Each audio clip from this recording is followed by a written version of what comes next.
चलो so guys इस bike के फाइनली इस बाइक के लिए हम काम पे जाना पड़ेगा इसके लिए गाइस है ना इसको साइड में रखना पड़ेगा।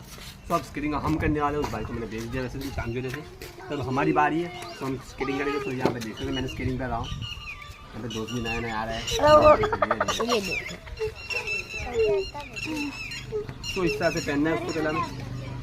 यहाँ से रस्सी को ढीली करनी है राइट, खींचना इस तरह से। फिर बाद में जैसे यहाँ पे फिट करनी है। हो गया, इस पट्टे को यहाँ पे डालना है। तो इस तरह खींचना है। यहाँ पे गए रेडी।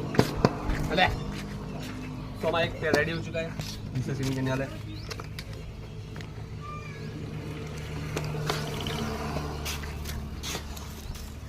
तो अब हम पहनेंगे, हम प्रैक्टिस करेंगे लगातार।